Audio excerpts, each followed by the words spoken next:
You good to go? Let's go. So, Leon Mascarenas, Hey, welcome to the podcast. thank you. How are you doing? Awesome. Lovely day today. So, tell us a little bit about yourself and what we're going to talk about today. I'm Leon Mascarenas, and there's another surname to me, Mhm. Prabhu.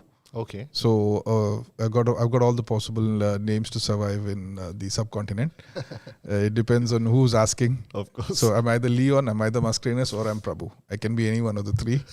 So that doesn't mean I've got a split personality, but that allows me to associate myself with different kind of situations and course. people around town. Mhm. I'm in the auto trade. Mhm. I sell cars for a living Right. from a dealership over here. I've been doing that right from the day I have passed out schooling. Mhm. So from then till now, I've always been in the auto trade Right. with different brands, with different products, not necessarily cars at some period of time, but always something to do with the auto trade. That's what I've been doing. Nice. So, how did you get into the topic that we are going to talk about today? Off-roading. Off-roading, that's sport. Mhm. Off-roading has, I was with a brand in India, Mhm. Mahindra & Mahindra, Mhm. and the dealership which I used to work with was handling the mountain ranges, like so Western Ghats, a place called Sakleshpur, the Right. place called Chikmagalur. So these are the regions which are the part of the Western Ghat. And over there, they used to have these, they used to sponsor these events. Mhm. And that's how I got into the off-roading bug. Right.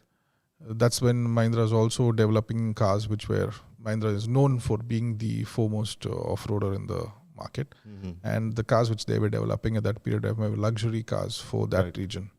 And that's what allowed me to get into the off-roading scenario. Right.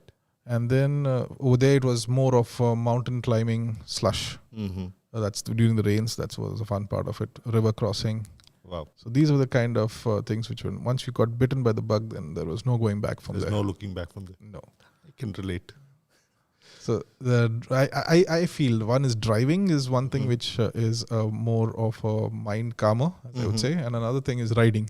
Right. Because I'm also an avid rider. Mhm. We used to be an avid rider, but once I come this side, I've not ridden that much. Right. But driving and riding, these are the two things which I'd love to do. Mhm. Of course, my family comes first, so being with them, and then after Of that, course. if I want some alone time, then this is what I do. So your primary reason for off-roading and riding is basically therapy. Therapy, you can say therapy. Yeah. And getting connected with nature. Yes. Right. And also the ability for you to meet different people from different sources, different parts of society. With this as Because a common interest. yes, because there are certain sports which allow you to meet only certain kind of people. Mhm. But off-roading is a kind of sport you'll meet somebody who is from industry which you wouldn't even dream of existed. Mhm. Because this kind of enthusiasm is a culmination of all different sports. So people Right. who thrill, they are there. The people who like nature, they are there. People who like to be with communities, they are there. Mhm. People who like to just find themselves, they are also there because you're pushing yourself to your limit. Mhm. But there are ways for you to do that. You're doing it safely. So Right. that's what's also there. So these are the things which are Mhm. which attract people towards this kind Right. of these kind of events. To someone who's very new to this, see, the general mindset when anyone's buying a car is like, take very good care of it. Yeah. Don't let it touch dirt. True. Maintain it very well. Of Yes. course, that's true for everyone. Yeah. But if I was talking to myself from 10 years ago, Yeah. and if I look at what I'm doing to my off-roader now, I'd be like, do you hate money? What's wrong with you? So if you could talk more to that, like Yeah. what's the entire philosophy behind off-roading in terms of vehicles and how they are specialized for the things that they do? Yeah. So first of all, let's understand what's off-roading. Mm-hmm. Yeah. So off-roading means just getting off the beaten path. Mm-hmm. So it does not mean that you have to have a certain kind of a product which is going to do everything. So you could either be in this region, you can either go on the sand. Mhm. There are certain other regions you can go on mountains. Mm-hmm. There are certain other regions where rocks are is a very common area. Mm-hmm. Like the Americas have got a lot of these in the deserts. They have the deserts, and they've got these canyon, the Grand Canyon, which they do a lot of climbing up there. The Australian region again is a completely different terrain which people drive in. The Scandinavian region again is another region really? because it's ice. So you've got a lot of different things. In fact, that's another nice thing which I would like to get into. I've not yet got there. And then you've got the South American region, which is similar to like what we have seen back home. The mountains, the slush, and the forest. Right. So these are the things. These are the different terrains which you can off-road. Now, what's an off-roader? Now, typically an SUV is an off-roader. Right. Okay. And you have got two types of SUVs. You've got the sport utility vehicles, which are all-wheel drives. That means all four wheels get power. And then you've got the 4x4. So everybody thinks a 4x4 and an all-wheel drive are the same thing. No, they're not. An all-wheel drive, you cannot control the amount of power which goes into the front wheels or the back wheels. It depends on which brand it is. So some are front wheel biased, some are rear wheel biased. Meaning that some brands have got more power going to the front wheel than to the rear wheel. It can be economy, it can be any such kind of thing, or the brand philosophy itself. And then you've got a 4x4, where you can, either it is all-time four-wheel drive, or it can be a two-wheel drive at the majority of the time, and then you've got a transfer case, which you can push it into a four-wheel drive. So you've got a different lever or a button depending on different products which you're going to have. So these are the types of products which are there in the market. Right. So as you were saying, so like if you want to begin, so what are you going to look at? For starters, what do you want to do? Do you want to go into an extreme level of sport eventually, or do you just want to be with the family and enjoy nature? An all-wheel drive will do this job to a certain extent, but the point with an all-wheel drive is once you get stuck, you will not be able to bring yourself out so easily because there's not going to be much traction. Meaning that your tires are just going to spin where they are in any of the terrain which you're going to be at, whether it's sand, whether it's mud, whether it's even rock. So the system isn't capable of making intelligent choices in difficult terrain? No, basically. it's not. The system isn't. It is the driver who needs to induce the system to do that. So if it's an all-wheel drive system, there isn't anything beyond that. An all-wheel drive system is basically a functionality for a product to be safe on tarmac. Right. So if you have power going to all four wheels and you're taking a ramp exit or you're taking a roundabout at a higher speed, you do have power going to all four wheels, which will help you in, let's say, when you're taking a turn, to give you more traction or more grip onto the surface which you're on. So let's say a roundabout and there was water leaking on the sides. If you were a front wheel drive, something called as hydroplaning, when water comes on the road and you're at a slightly higher speed, you will tend to skid. So you have either understeer or oversteer, depending on which car you're driving. And an all-wheel drive system, in case there's a skidding taking place, it automatically applies brakes to the diagonal wheel. Okay. So that is why you tend not to skid so much. You will skid, but not to tend to skid so much as compared to either a front wheel drive or a rear wheel drive. So these are the differences. Right. So comparatively, compared to a two-wheel drive, it's a safer and better option on road. On road, it's a better, safer, and option on tarmac. It's a much better and safer option. However, if you take it off-road, even with the best driver, it has a certain limitation. It can't go beyond. Correct. So this is not something we would recommend to someone who's actually planning to go into difficult terrain. Correct. So if there's a person who wants to challenge themselves on terrains, then they would look at a four-wheel drive. So a four-wheel driver would be a car which is either an all-time four-wheel drive or a four-wheel drive which has got either a rear wheel, predominantly the rear wheel drives, and then they got a transfer case which makes them four-wheel drive. The reason they do it is for fuel economy. Because when you're on the road, you do not want that. But its job is off-road, not on the road. Right. So could you talk about your journey, where it began with your first off-roader and how it progressed? Sure. So my first off-roader was a Mahindra. It was an MM540. So that was one of the things. The legend. It was what they called as an international. The reason they used to call an international is because the engine was from a brand called Cummins. Okay. and people wouldn't be able to say Cummins, so they would say International because it's an imported engine. Right. So that was the first car which I would drive on, and it was not mine. Okay. Coming to the point of where did you spend money? Okay. So it was not mine. It was somebody else's car.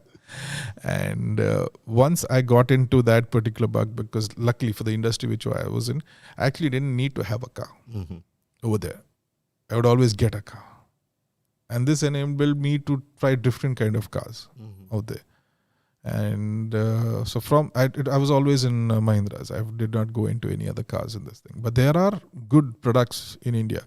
So if somebody from here would like to look at those kind of terrains, like an Indian terrain, you've got either Mahindra and Mahindra, you've got Tatas also, who have got some decent products there, and you've got the Force Motors, who've got some decent cars out there.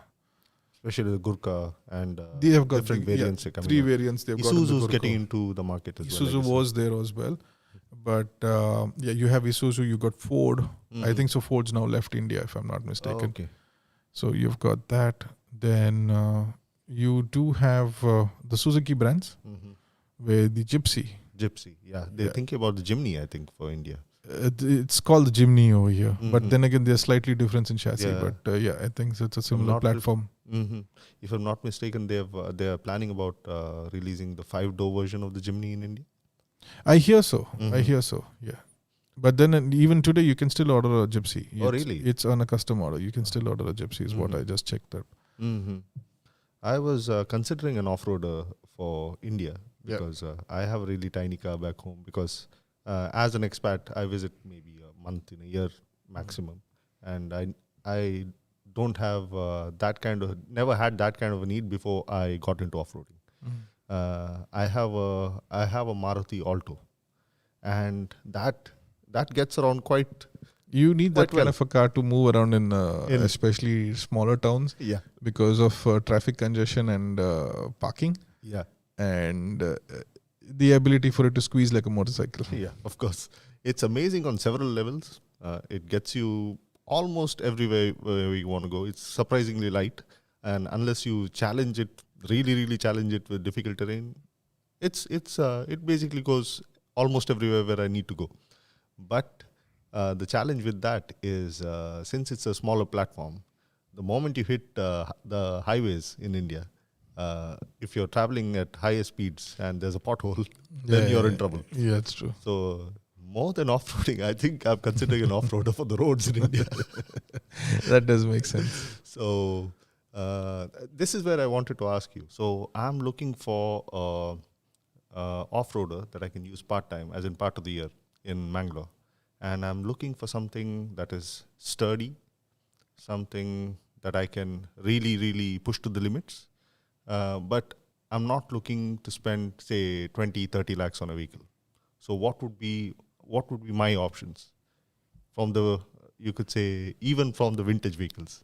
So the thing is that, do you want it to be a family-oriented car or do you want it for yourself? I want it for myself because I already have a family car. I want something that is purely for pushing it off-road. Something for yourself, and let's start from the older ones. You still do have the MM540s, which is that's something the one I had my eye on. Yeah, that's something which you should always, at least once in a lifetime, own one of those. And also you can look at modifying them because they are one of the most basic technology which they have. It's a ladder chassis, leaf spring, and then the engine on top of it, and then your body. That's it. So that gives you the ability to modify each and everything. You can get out from the leaf spring, get into a double wishbone. You can, of course, the rear still, because it's a ladder, so the rear still will need a leaf spring because of that particular constraint which they face over there. Unless, it's not that it is a constraint. You can still go into coil and strut, but it is always suggestible for those road conditions, for those kind of a load conditions. Why you use a leaf spring? Because you want to have higher load capacity. So that's what you would keep that there for. But I'm talking not spending too much as well, and being economical. And you can literally convert that vehicle to look like a modern day Jeep. And how about reliability? It depends on how well you have modified the car. And it being a diesel vehicle, Can you keep it as a part-timer that runs only part of the year? Yes, you can. Mm-hmm. What do I need to do to keep it General in good maintenance condition? is that diesels, diesels need heat to run. So you need to ensure that the vehicles are always in a running condition. Mm-hmm. So even if you're not there, somebody needs to start it up, move it forward, helps you not getting flat spots, Mm-hmm. keeps your vehicle running, or constant oil changes. Even if it's not running, that means, but still every 6 months you still need to change your oil. Right. So these things are something which you need to keep into mind. So even if you're considering that you're going to be there only 1 month in a year, and the rest of the time the vehicles may lie idle, Mm-hmm. it needs to move around. It just Mm-hmm. cannot sit there. Right. So it has to be driven. Yes, and at a place like Mangalore, rodents also are going to be a big challenge over there. So the other ones are going to eat up wires and everything. So does it have to be driven like every single day, or No, if, let's say once a week, Mm-hmm. it just goes out for a few kilometers and comes back, should be fine. So Yeah, the main point is that the engine runs, right. so that it keeps its thing moving. The MM540 strikes to me as a vehicle that you don't need to be too worried about braking. To brake it is a challenge because, as I told you, it's just a ladder chassis, a set of suspensions, and the engine and a body on top of it. Not many things in there. Not many things to brake. So that's the advantage of earlier vehicles. Mm-hmm. The number of moving parts were much less, Mm-hmm. and the technology on them was much less compared to the ones today. Almost no electronics. Almost no electronics. The ones which you would get today, I've still seen the ones today which are the earlier ones have not yet been modified to disc brakes. They're still running on drum brakes, both front and rear. The four-wheel drives, they use a concept called Lambda, which is a small device which is fitted onto the front axle, and you actually need to take a plier and switch it on and switch it off. I mean, turn it on, twist it on and twist it off. So I'm happy to live with that. so That's all right. But these are some of the challenges which you do that. And applying brakes, I still recollect one day when I was going up the Ghat section, and come up, I had absolutely, because of climbing. Going towards coming down, I realized that the brakes are not sufficient. And not only myself, the person sitting next to me was also stomping on top of the brake first to apply the brake. So that was our condition till we got the car to stop. Right. But fortunately, we managed to bring it to a halt and then towed it after that because it was too dangerous to drive. So engine braking was the way you were going. That's the way we ended up stopping it and towing it. But let's say you go in for one of these earlier cars, converting them into a disc brake would be a good investment. Right. And the parts are readily available as well. I'm sure. Right. I do not have much this thing on that, but I'm sure they're going to be readily available. I had quite a, surprise with MN540 a couple of years ago, I think. I was in India and a friend was showing me a recently refurbished MM540 he had. So I don't think he had put in a lot of money into it.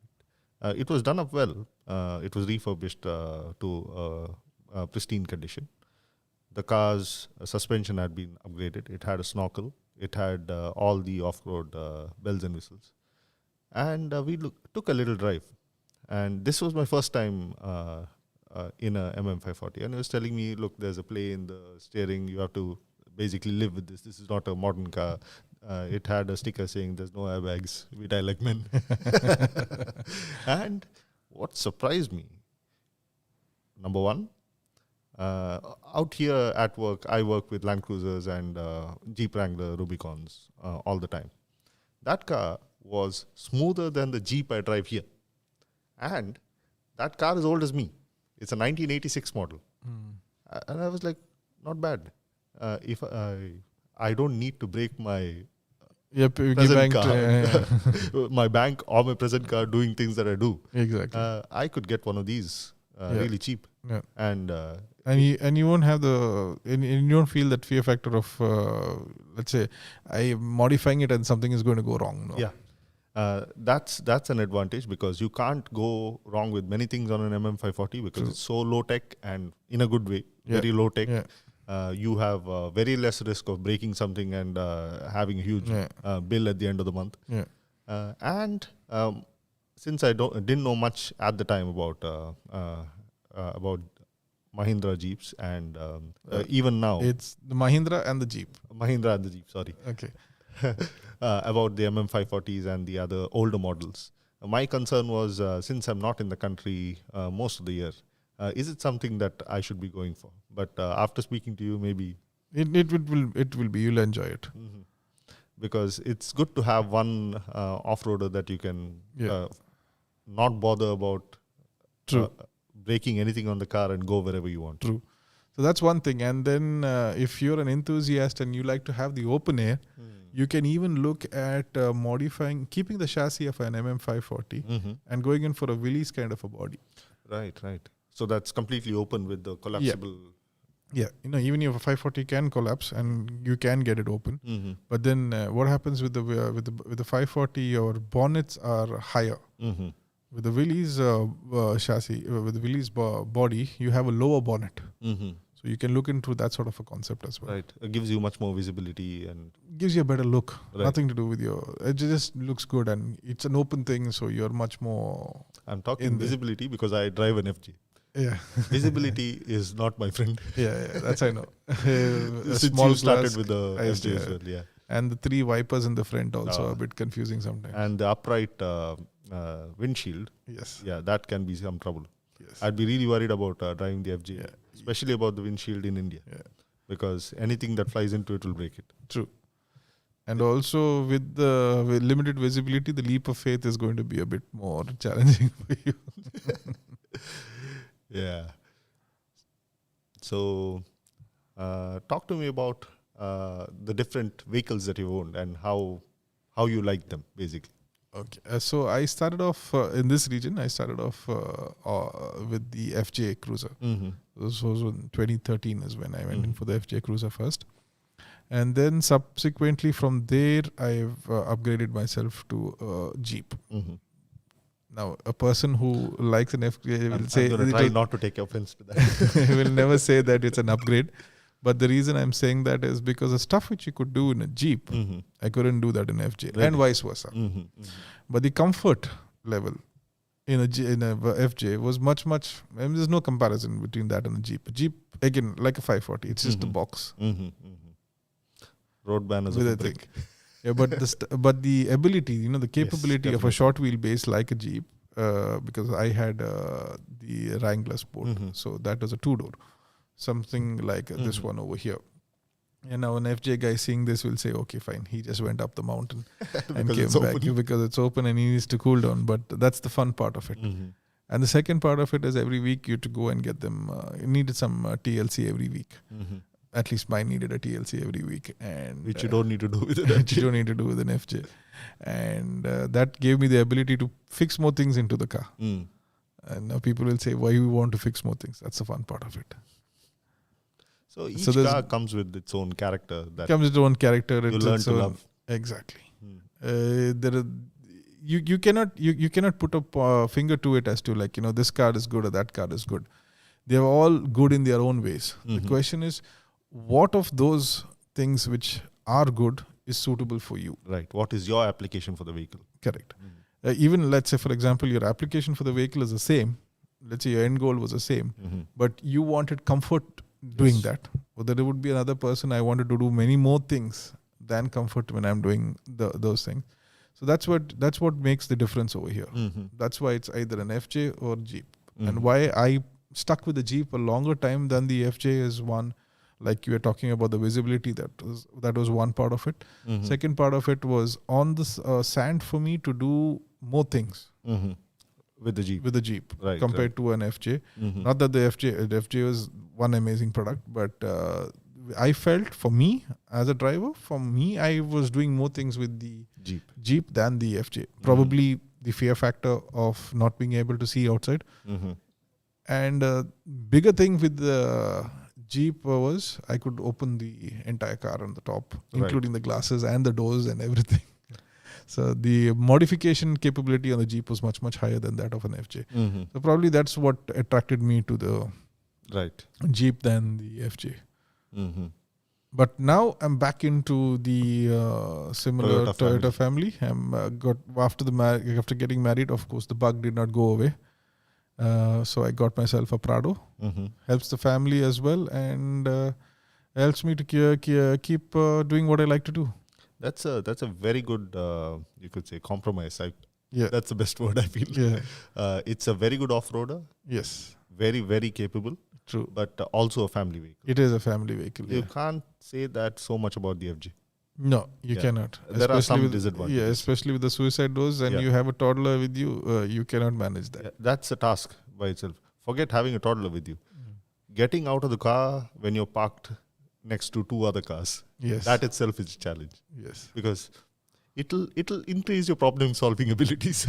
True. Getting out of the car, because if anyone, for someone who's not seen how the FJ doors open, when you're parked right next to a car, it's near impossible to get out without a lot of awkward situations. Yes. But the reason I came to the FJ, the first time I drove an FJ, was like, okay, this suits me perfectly, and this is what I want. I think that was in 2016 or 17. So back then, my first off-roader was a Volkswagen Touareg, and that is completely opposite to the FJ in many different things. It was a nice car. It was powerful. It was a four-wheel drive, had locking differentials, low ratio transfer case and everything. But it did not like the sand. I would take it everywhere, and I've taken it to most of the Jeep trails in Sharjah. It got on pretty well. But at some point, it would have some problem with the electronics were hassle to deal with. And as they say, there was a nanny on board always, because the traction control, even if you switch it off, would kick in and mess things up for you. And I don't know exactly your style of driving, but for me, I came to off-roading because I started off because of the place where I work and the work I do over there in the desert. And the second part was my love for nature. I am a bird photographer, so I have to go out into the desert looking for different species. So that's how I came to arrived at off-roading and then got into it. Yeah. So at that point, it was actually a year into driving the Touareg in the desert.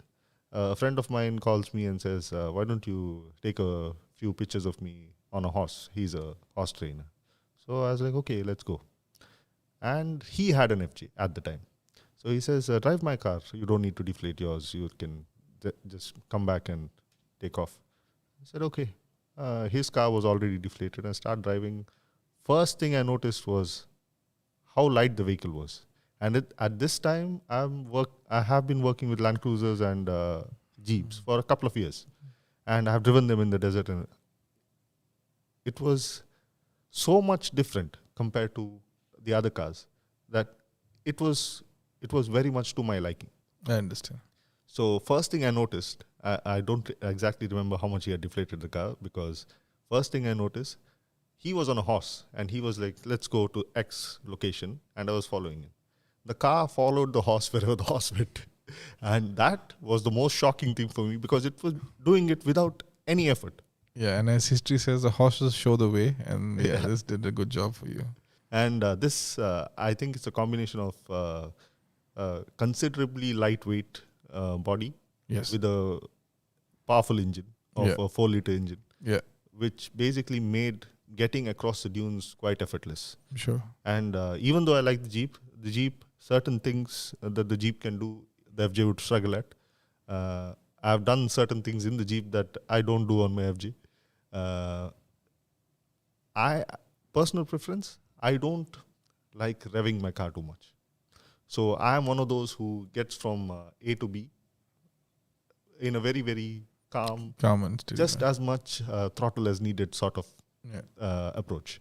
So the FJ suited my needs perfectly. So that was a moment I was like, okay, this is the car for me. That's great. That's it.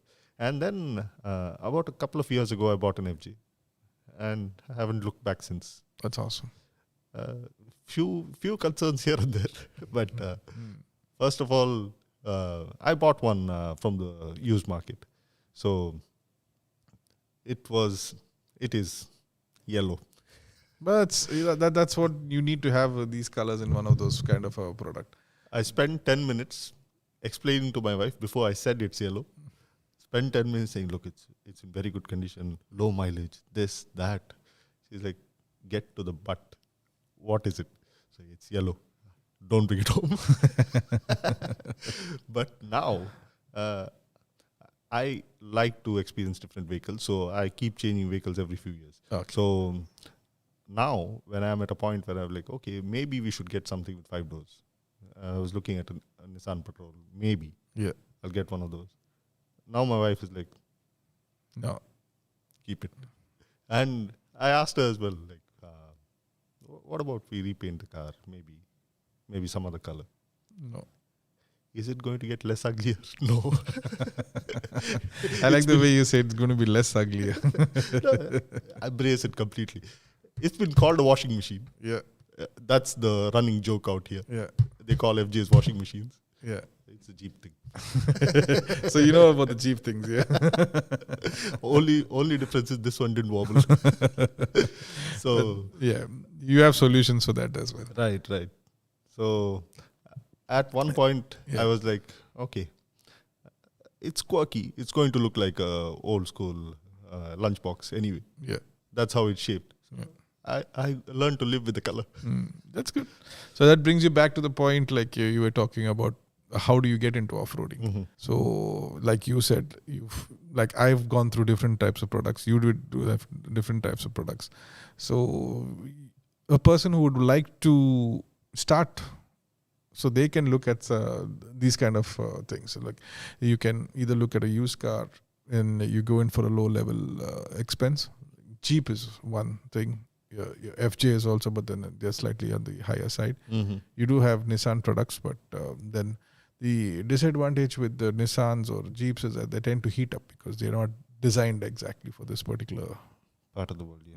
thing. So they're designed for the part of the world probably, but not for these particular activities. Right. So the design is predominantly an on-road design. Mm-hmm. But when you're taking things off-road, you would tend to push it to its limits. So these cars are not.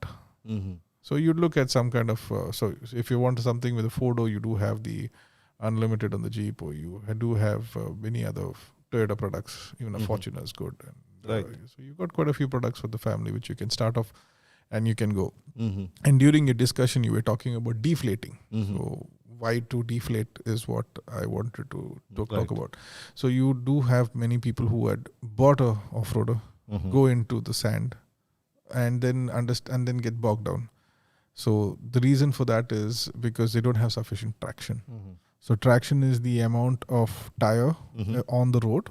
So the higher the amount of tire on the road gives you better grip. Now on the road, you have got a particular PSI, Mm-hmm. which you will maintain for the optimum use. So that's for your fuel efficiency, which makes a defect. That's why it's always recommended to keep checking your tire pressure, because over here, even when you drive on the road, because of the ambient temperature, tire can inflate or deflate. So it's always recommended to keep checking your tire pressure at least once a week. But let's say on the sand in this region, when you're going off road, you will need to go lower, because when you go lower, your tires are going to go flatter and they're going to be more on the sand. So you're going to get more traction on the sand. You get a bigger footprint. You're going to get a bigger footprint. So that is why it will allow you to grip more. Mm-hmm. Now, there's a disadvantage also to that. You have higher grip and you are increasing your power. You can also dig. Mm-hmm. Yeah. Second thing, your tires are designed to be within your wheels. Mm-hmm. Yeah. And when you deflate your tires and you go on a lower PS, when you go at lower level so that you get higher grip, you're restricting your movements, meaning that when you're turning, your tire is also going to come out of its ball. Mm-hmm. It's known as a pop-out. Mm-hmm. So we'll talk about that when we reach there. Mm-hmm. So for starters, what are the things which you need when you're going to go into the desert? Mm-hmm. We'll talk about only the sand. Even if it is on a low key, the first thing which you need is a shovel. Mm-hmm. You need a tow rope. Now, when a tow rope is not a plain rope, it needs to be of like a bungee cord. It needs to have a tension, so that when you pull it, the kinetic energy when it's released is going to pull you outside your stuck zone. So you need to have something like that. And then you will need to have a jack. Mm-hmm. You'll need to have a wood piece because it's sand, and if you had a flat tire or a pop-out tire, you will need to lift your car. So that's why you would need to have a wood. Otherwise, you can't place your sand. Or you can even have you in the market today. You get you get pedestals which you can keep on the ground with, which you can do that. You also have differential jacks, but then they need to be carried along with the car. But that's a heavier proposition. You need a whole toolkit set. You'd also need oils because you do not know what you can hit and what you can drain. So you should have a bit of engine oil. You should have a bit of brake oil and coolant. Now again, comes back to this guy with his open bonnet. My initial days of the Jeep before I could modify it with a higher grade of cooling fans, I used to carry coolant with me because it will use a lot of coolant. So basically all your fluids, the safety equipment, these need to be with you. And not to forget a safety kit, first aid kit.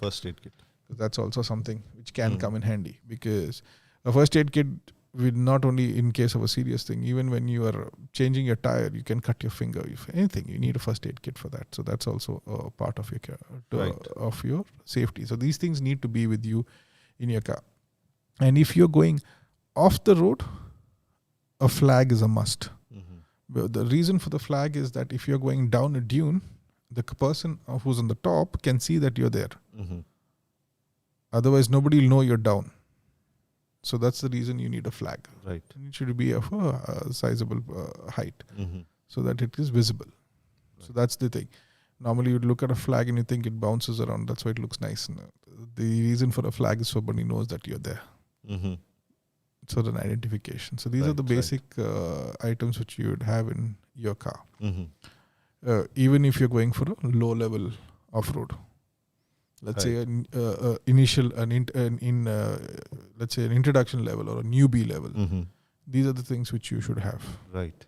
And sorry, you were saying. Yeah, and also you need to ensure that your car is in a completely off-roadable situation, that it's completely mechanically safe. It's been checked.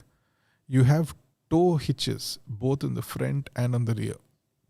Because tow hitches from the factory at some period of time may not be up to the mark. Up to the mark. So you may have to reinforce that. So these are some things of the basics which you need, which do not cost you much money at all. It's hardly anything on your pocket, but allows you to get there. Right. And once you're there, then you can move forward. So a pop-out is a situation where now we have deflated our tires. So now your walls are got less air in them. Right. Yeah. So that's the distance. That's the between your tire and the alloy. They have got less pressure against it. So when you are turning, you're putting more pressure onto the wall. Right. So which can enable your wheel to come out, the tire to come out of your wheel. So this situation is called a pop-out. So what you would do is you would put in, once you're stuck over there, you dig the floor, then dig the sand out. That's why the wood which we need, because you can't place your jack on plain sand. That's why you need either a piece of wood or you need those pedestals where you can keep your jack. And if your car is lifted, then you need even a bit more bigger space, a bit higher jack. And then once you lift your wheels up, you would of course remove your sand out, and then you'd fill in air. So air compressor is also something, if you're going into the desert, which is a handy tool. And an air compressor can come in handy for many other things. Like for example, I go cycling sometimes with the family, so the air compressor comes good and handy there. So that's when you can use your onboard air compressor to fill in air. You do have onboard, or you can carry an air compressor on your own. So this is what you need to have in your car. So basically, from road pressure of 35 psi, you would say a safe off-road tire pressure would be something about 15 or 12? It depends on what you're doing. Let's say you're just going on sand, 18 is good enough for you, because you have to remember, you're going lower than recommended pressure, almost by 50%. So that means your stability on a surface which is not what it's designed for is going to be less. So if you're going to around 18 on normal sand should be fine. But if you're going a Into bit the dunes. more, 15 is okay. But if you're going lower, you need to see that your tires are also equipped to take that pressure, Right. because your car's got a particular weight which it's at, and the wheels have got a particular weight which can take in that, and the design of your tire. So if it's a stock tire, then you do have a limit at which you can go down. So that is the reason you modify your tire. You put a bigger tire where you have a larger wall size, and that will help you to deflate more. So you can go as low as 12 or even 10. In my Jeep, I used to go as low as 8 Same here. because that enables you to do much more Yeah. things. You float Yes, you do when float. you're at 8. Yes. And for... But at the same time, it is not safe for you to drive like the road. Yes. You cannot, once you get off the road, you should forget what you were doing on the road. Exactly. So It that took is me a while, yeah. actually. So that's the biggest thing. And movements have to be very subtle. You cannot have sudden movements like no swerving. You cannot swerve. You cannot go against gravity. So if the vehicle's pulling you down towards a particular thing, you follow the vehicle. Yes. Don't fight it. It's not designed to do that. And we'll talk about that when we start talking about the getting into the dunes. Right. So you are part of an off-road community that also guides and teaches new Yes. drivers. Yes, yes. So I'm a part of a community called the Adventure Tribe. We used to be called the Night Riders. The artists normally known as the Night Riders. Right. So we call ourselves the Adventure Tribe. I've joined them since 2015. 2015 I've joined them. Earlier I used to drive with some other enthusiasts, but then I joined them in 2015 and been with them since. They do help. So as a group, we help anybody who'd like to get into this kind of a sport. Of course, provided you do have the right vehicle to start with, which we just gave you a list of vehicles which you can look at. Basic criteria for vehicles, brands your choice. So the criteria, but I would always say a Jeep. Although I'm driving a Prado today, I know you will say an FJ. And then you would also look at your basic safety equipment. So that's what, once you have that, and then we will help you to get onto the sand, which is very simple. Right. So shall we talk a little bit about basic safety when it comes to driving through the dunes, since that's a predominant landscape here? Yes. So let's say once we have done all these things which we just discussed about, that's deflating to the right pressure. You got all your safety equipment with you, and then there's also another thing which we would use is a two-way communication device. The reason you do that is because on the sand you cannot communicate with each other. You cannot raise a voice and then communicate because it's not going to carry in the desert. So we would use some sort of a communication device to talk to each other, and that's also recommended to have along with the flag when you get into the dune. The flag is for visibility, to know where you are, and the communication device is so that in case you are in a sticky situation, you can be told what to do. Now let's start getting into the desert. The first thing which you would want to do is forget an ego. Just because a guy in front of you did something, that doesn't mean you can do it. Or you should. Or you should do it. So if you go there, you attempt, it's not happened, come back, try it again. It's not that you cannot do it. But at that period of time, if it is not done, then don't get there. So once we got all our safety equipment in place and we are ready to go onto the sand, the first thing is leave your road sense on the road and bring in your sand sense. I had a lot of trouble with that. That's the biggest difficulty, because let's take it 7 days a week, 6 days a week you're driving on the road, or even that 7 day you're driving on the road. It's only 2 hours in that particular drive, or 3 hours in that particular drive you're on the sand. So those first few seconds of you being in the sand are very challenging. You need to leave whatever you thought on the road, whatever safety you had on the road.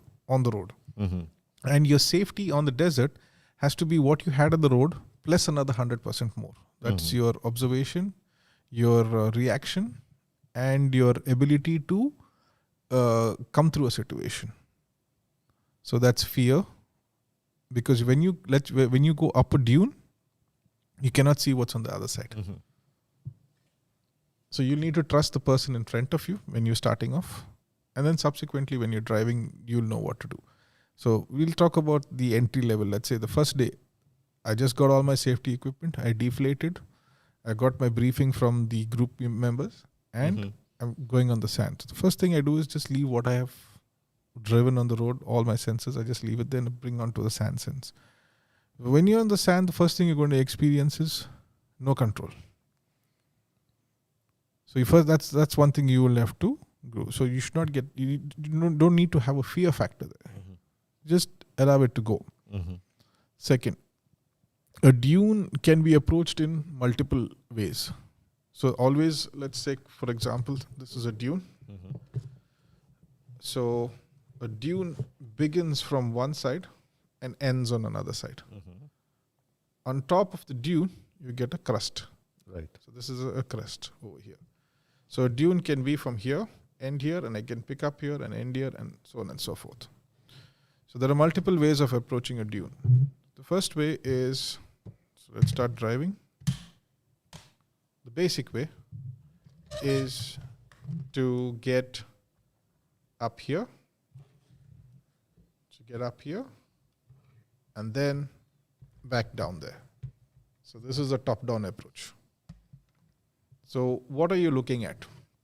So your typical off-roader, this is called your ingress. So your distance between your bumper and your wheel is got your ingress, and behind over here, your bumper and your wheel is called your regress. So that's why you see a product like this, you're very close to your front bumper.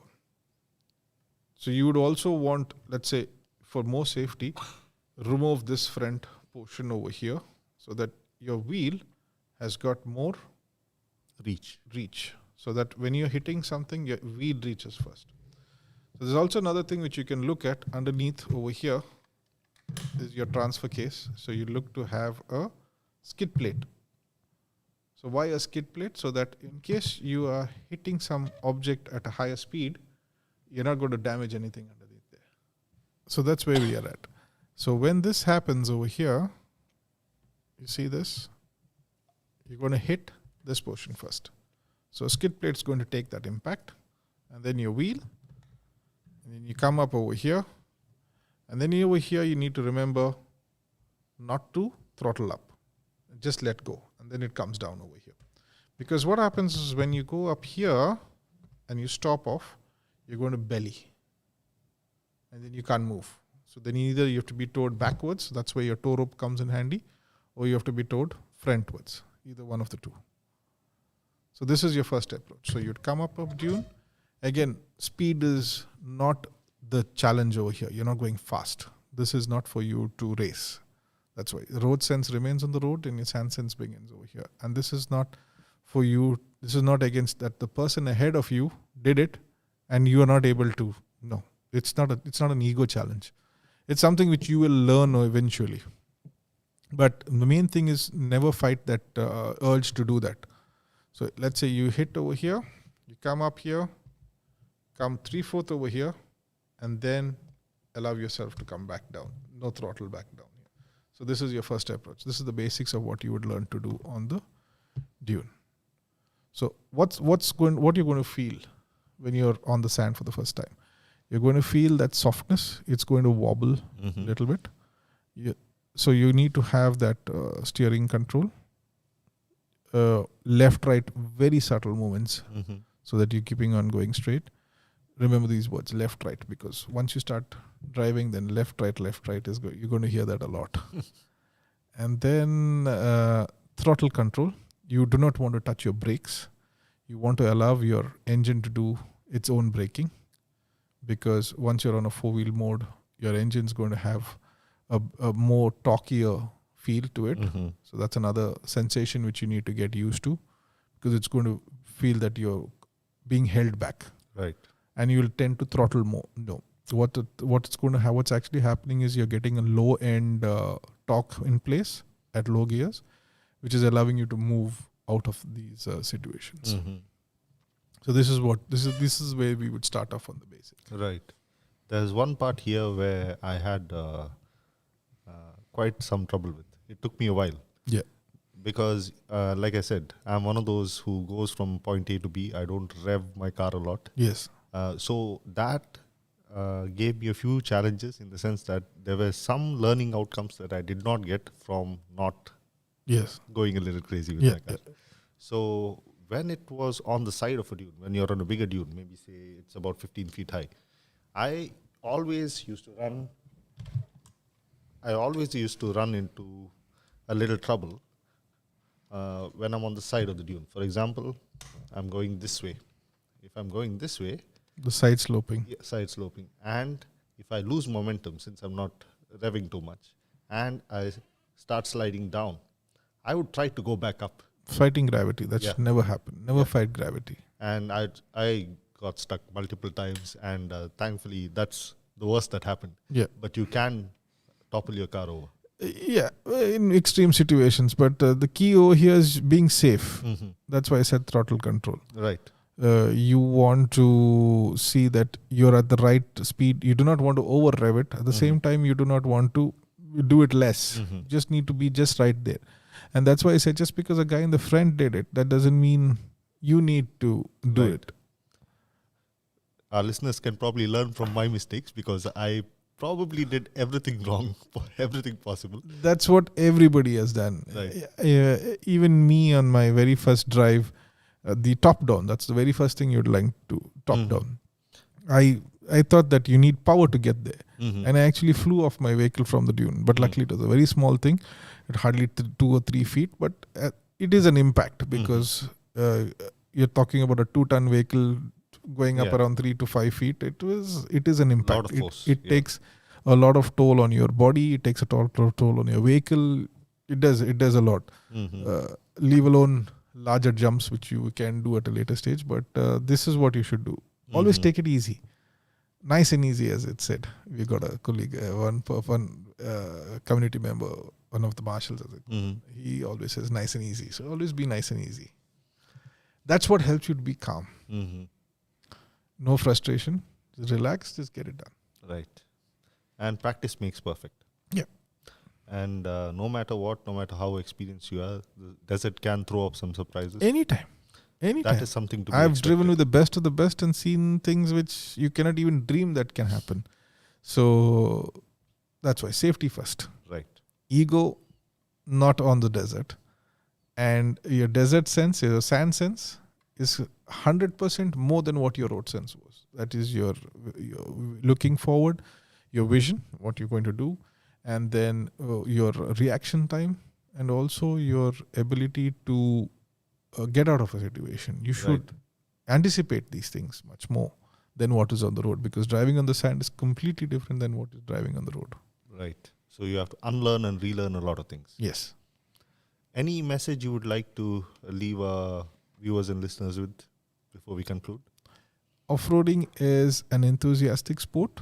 It's a bug which you can get into. You can be with the family and you can do it yourself as well. And it's something which you need to be with nature, and this helps you to do that.